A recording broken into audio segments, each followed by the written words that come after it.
Kadapa mayor స్థానానికి ఈ నెల 11వ తేదీన ఎన్నిక జరగబోతోంది. దానికోసం అధికారులు కూడా రంగం సిద్ధం చేశారు. అయితే కడపలో జరగబోతున్నటువంటి ఈ మేయర్ ఎన్నికల్లో ఇప్పుడు వైఎస్ఆర్సీపీలోనే అంతర్గత పోరు మొదలైంది అనేటువంటి వార్తలు మొదలవుతున్నటువంటి నేపథ్యంలో వీటి మీద మనం పూర్తి స్థాయిలో విశ్లేషణ చేసుకుందాం. ప్రస్తుతం మనతో పాటున్నారు ప్రముఖ రాజకీయ విశ్లేషకులు, ప్రముఖ సీనియర్ జర్నలిస్ట్ దుర్గావట్లమణి గారు. వారితో మాట్లాడదాం. మేడం నమస్తే. మేడం నమస్తే అండి. ఈ నెల 11వ తేదీన కడప మేయర్ స్థానానికి ఎన్నిక జరగబోతుంది. ఆ ఎన్నికల్లో భాగంగా ఇప్పుడు వైఎస్ఆర్ కాంగ్రెస్ పార్టీలోనే అంతర్గతంగా పోరు మొదలైందనేటువంటి వార్తలు వస్తున్నాయి. వీటి మీద మీ విశ్లేషణ ఏంటి మేడం? బలాబలాలు వైసీపీకేనండి. అందులో ఇప్పుడు అసలు తెలుగుదేశం కూడా ఇక్కడ ఏదో చెయ్యాలి, లేకపోతే కార్పొరేటర్లు తన వైపు తిప్పుకోవాలి, మేము మేయర్ స్థానానికి వెళ్ళాలని అనుకోవట్లా.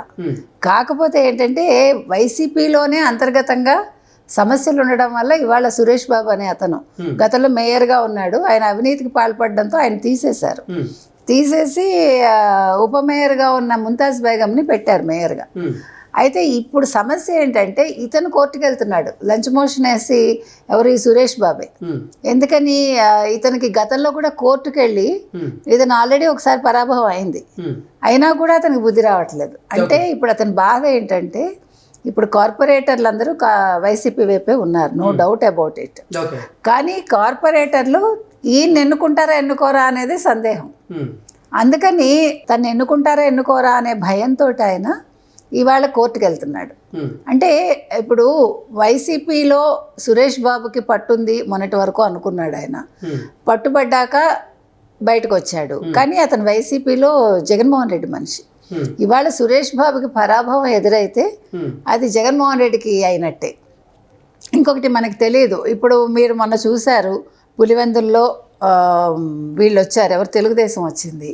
అక్కడ ఏమంటారు, డిపాజిట్ కూడా కోల్పోయింది వైసీపీ, ఎవరు ఊహించలా.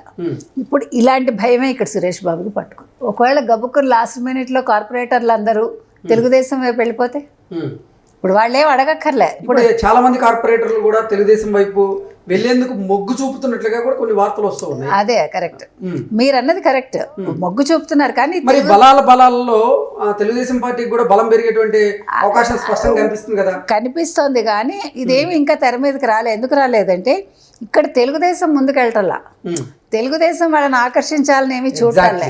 That is the problem for Suresh Babu. ఇప్పుడు సురేష్ బాబు క్యాల్కులేట్ చేయలేడు వాళ్ళు ఏ రకంగా ఉంటారు, వాళ్ళ మనస్తత్వాలు పట్టుకోలేడు. ఇప్పుడు వాళ్ళు కామ్గా వైసీపీలో ఉన్నట్టే ఉండొచ్చు. లాస్ట్ మినిట్లో వాళ్ళు తెలుగుదేశానికి వేశారు అనుకోండి, పరాభవం ఎవరికి?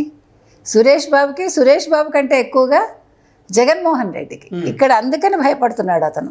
అందుకని ఎలాగో ఒకలాగా ఎన్నికను ఆపాలి, అవసరం లేదు ఇక్కడ ఎన్నిక, మేయర్ ఎన్నిక అవసరం లేదు, మేమే వైసీపీనే ఇక్కడ మేయర్గా వైసీపీ అభ్యర్థి ఉన్నారు అనేది అతను చెప్తున్నమాట.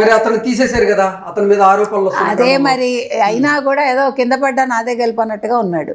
కాబట్టి ఇవాళ సురేష్ బాబు కోర్టుకు వెళ్ళినా జరిగేది ఏమీ లేదు. ఇప్పుడు వైసీపీ ఎన్నిక చేసినటువంటి ఎంపిక చేసుకున్నటువంటి ముంతాజ్ బేగం, ఆవిడ వైపు సురేష్ బాబు నిలబడతారా లేదా ఆవిడకి వ్యతిరేకంగా పోరాటం చేసేటానికి ప్రయత్నం చేస్తారు? 3 వంతులు వ్యతిరేకంగానే పోరాటం చేస్తాడు.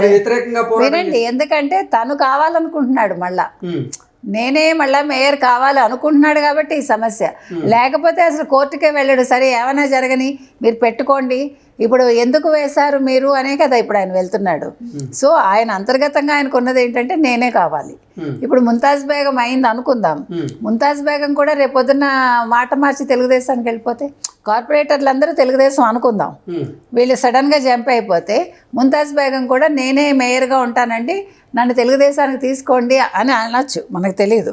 సో కార్పొరేటర్లు ఎన్నుకుంటామంటే ఆవిడ వెంటనే పార్టీ మారింది అనుకోండి, ఎవరికి నష్టం? ఇప్పటికే అసలు కడప మీద పట్టు లేదు. మొన్న కడపలో 7 out of 10 వచ్చాయి తెలుగుదేశానికి.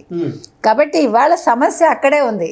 మేయర్ పదవి జారిపోతే అసలు వీళ్ళందరూ మొహాలు ఎక్కడ పెట్టుకుంటారు? అవినాష్ రెడ్డి వీళ్ళందరూ. జగన్మోహన్ రెడ్డి సొంత ఇలాకా అయినటువంటి పులివెందుల్లో జరిగిన జెడ్పీటీసీ ఉప ఎన్నికల్లో కూడా వైసీపీ ఘోర ఓటమి పాలైంది. అవును. సో ఇప్పుడు నిజంగా ఈ కడప మేయర్ స్థానానికి కనుక ఎన్నిక జరిగితే పరిస్థితి ఎలా ఉండేటువంటి అవకాశం ఉంది? అప్పుడు బీటెక్ రవి అదేమంటారు, అతనికి ఎంత పట్టుందో అర్థమవుతుంది. ఇప్పుడు బీటెక్ రవి వల్లే మన పులివెందులు గెలిచారు. సో ఇప్పుడు మేయర్ కూడా గెలిచారు అనుకోండి. మేడం, కడప జిల్లాలో క్షేత్రస్థాయిలో తెలుగుదేశం పార్టీ కూడా చాలా బలంగా ఉంది. కడపలో మాధవిరెడ్డి గారు ఉన్నారు తెలుగుదేశం పార్టీకి, అలాగే ఆవిడ భర్త అయినటువంటి శ్రీనివాసరెడ్డి గారు ఆ జిల్లా తెలుగుదేశం పార్టీ అధ్యక్షులుగా ఉన్నారు. ఈ నేపథ్యంలో ఇప్పుడు కడప మేయర్ ఎన్నికల్లో కూడా తెలుగుదేశం పార్టీ సత్తా చాటేటువంటి అవకాశం అయితే ఉంది. కానీ వాళ్ళైతే అంటే కార్పొరేటర్లు ఎవరైతే ఉన్నారో వాళ్ళని ఆకర్షించేటువంటి ప్రయత్నం అయితే చేయట్లేదు. మరి కార్పొరేటర్లు తెలుగుదేశం పార్టీలోకి వచ్చేందుకు అంటే ఆసక్తిగా ఉన్నారు అనేటువంటి వార్తలు వస్తున్నాయి. ఈ నేపథ్యంలో ఏం జరగబోతుందంటారు? అంటే వీళ్ళు కూడా లాస్ట్ మినిట్ వరకు తెలుగుదేశం కూడా మాట్లాడదండి. ఎప్పుడైతే వాళ్ళంతటా వాళ్ళే సమాచారం అందిస్తారో అప్పుడు ఓకే రండి అని చెప్పే అవకాశం ఉంది. వీళ్ళందరూ ఎప్పుడైతే కార్పొరేటర్లు అందరూ తెలుగుదేశానికి వెళ్ళిపోతారో ఆటోమేటిక్గా ముంతాజ్ గారు కూడా తెలుగుదేశానికి వెళ్ళచ్చు. లేదు కొత్త మేయర్ అభ్యర్థిని ఎన్నుకోవచ్చు. ఏముంది అందులో? ఇప్పుడు ఒక తెలుగుదేశానికి సంబంధించిన వ్యక్తినే ఎన్నుకుంటారు. అప్పుడు ముంతాజ్ కూడా పక్కకి వెళ్ళిపోతారు. ఇప్పుడు ఆయన బాధ అదే సురేష్ బాబుకి, నన్ను కాదని వీళ్ళు ఎన్నుకుంటే తెలుగుదేశానికి సంబంధించిన వ్యక్తి వస్తాడేమో, ఇక్కడ మన పట్టు ఇప్పటికే పోయింది మళ్ళా పోతుంది. అసలు ఇంత ఎందుకండి? అసలు మనం నిజంగా ఆలోచిస్తే కడప రాజకీయాలు అసలు వైఎస్ వివేకానంద రెడ్డిని చంపి ఉండకపోతే అసలు జగన్మోహన్ రెడ్డి ఇంత పతనం అవ్వడు. ఇప్పుడు ఆయన్ని చంపకుండానే ఆయన ముఖ్యమంత్రి అయ్యి ఉండేవాడు, తెలివి తక్కువ వాడు కాకపోతే.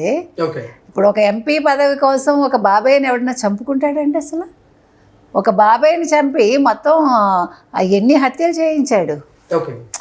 ఇప్పుడు మనం చూసుకుంటే వాళ్ళ కుటుంబ సభ్యులే చాలామంది పోయారు కదా. అంటే అసలు ఇదేం రాజకీయం అని మనకు అర్థం కాదు. అసలు జగన్మోహన్ రెడ్డి ఏం ఆలోచిస్తాడు, ఏం రాజకీయాలు మనం ఇవాళ కూడా చూసాం కదా. ఇప్పుడు ఏదైతే పరకామణి కేసులో మాట్లాడాడో జగన్మోహన్ రెడ్డి, అది నెగిటివ్ అయిందని వాళ్ళ మీద విరుచుకుపడ్డాడని తెలుస్తుంది మనకి. వాళ్ళ మీద ఎగిరిపడి అక్కడికి వెళ్ళిపోయాడు యలహంకని. నేను అంటూ ఉన్నది, రాజకీయాల్లో ఉండే వ్యక్తి రాజకీయం చేయడం తెలియాలి. ఇట్లా కాదు రాజకీయాలు చేయటం అనేది, మనుషుల్ని చంపటాలు ఒక నెగిటివిటీ తెచ్చుకోవటాల్లో కాదు, పాజిటివ్గా చేయాలి. అది చేత కాదు అతనికి. సో అదే సమస్య ఇప్పుడు వీళ్ళకు కూడా ఎదురైంది, ఈ సురేష్కి కూడా అదే ఎదురైంది. ఎందుకంటే తప్పు చేశాడు, ఏంటంటారు, లంచం తీసుకుంటూ పట్టుబడ్డాడో, మొత్తానికి అవినీతి చేశాడు. అవన్నీ తాను మొక్కలేగా అవినీతే చేస్తాయి. కాబట్టి దిగిపోయాక కూడా మళ్ళా నేనే రావాలి, ఇక్కడ తెలుగుదేశం అడుగు పెట్టకూడదు అనుకుంటున్నాడు. అది జరిగే పని కాదు. ఖచ్చితంగా మనకి తెలిసి మనకుండే సమాచారం కావచ్చు, వాళ్ళు అనుకుంటున్నది కావచ్చు, తెలుగుదేశం అయితే వచ్చే అవకాశం అయితే ఉంది. ఓకే అండి, థ్యాంక్ యూ సో మచ్.